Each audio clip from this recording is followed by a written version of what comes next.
Have you ever taken one of those online quizzes that claims to reveal your entire worldview in 10 questions? Political compass, moral foundations, personality types. We love to measure ourselves. But here's the uncomfortable question. Can science actually capture what you believe about reality? The Canadian philosopher Charles Taylor spent decades wrestling with this problem. He said something that should make us pause before we trust. The next survey result: to know who I am is a species of knowing where I stand. Taylor isn't talking about your GPS coordinates.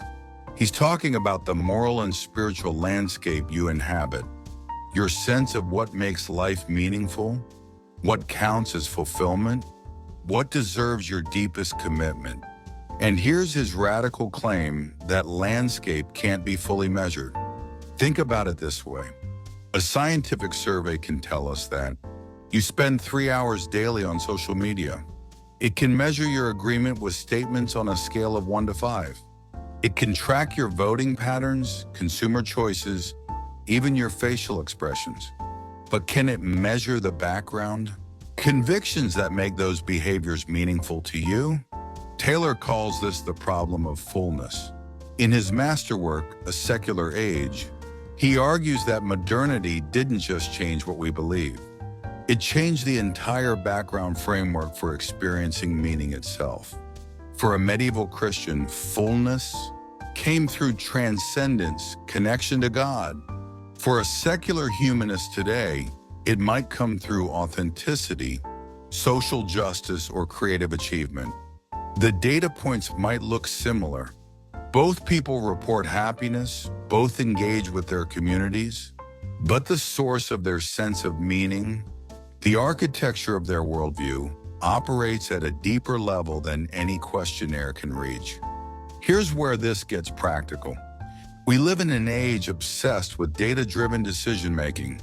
Algorithms claim to predict what you'll buy, who you'll date, how you'll vote. Tech companies measure engagement, attention, sentiment.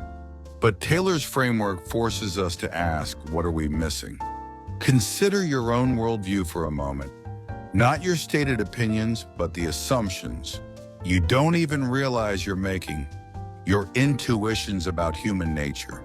Whether you see time as linear or cyclical, whether you believe in moral progress or eternal recurrence. These background commitments shape everything you perceive and choose. But you probably couldn't explain them if someone handed you a survey right now. Taylor offers us a second crucial insight: identity is dialogical. We don't construct our worldviews in isolation, like some private mental laboratory. We form them in conversation, in response to others, through relationships and traditions and conflicts.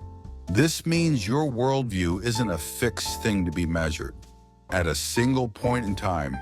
It's a living process, constantly being negotiated. When was the last time a conversation genuinely shook one of your core beliefs?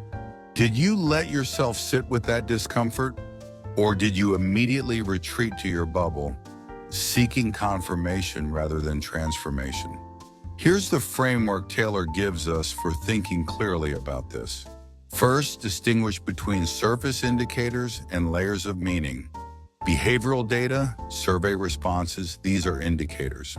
Valuable, yes, but they point to something deeper, something that resists quantification. Second, practice what Taylor calls articulation. Make your background assumptions explicit. Write them down. Most people have never tried to name the 3 or 4 core convictions that actually drive their choices. Third, embrace the dialogical nature of understanding. Don't treat worldviews, yours or others, as objects to be measured and cataloged. Treat them as perspectives to be engaged through genuine conversation. This doesn't mean science has nothing to offer. Careful conceptual analysis, longitudinal studies, sophisticated questioning techniques. These tools can illuminate patterns, track changes, reveal hidden assumptions. But they can't capture the quality of fullness, the texture of meaning, the weight of sacred commitment. The danger isn't that we measure. The danger is that we mistake the measurement for the reality. So here's your thought experiment for today. Imagine someone claims they can scientifically measure your entire worldview. They hand you a comprehensive questionnaire. You fill it out honestly. Now imagine they produce a detailed report. Your moral values rated. Your conception of the good life quantified. Your sources of meaning graphed. Would that report actually capture who you are? Or would something essential be missing from those numbers?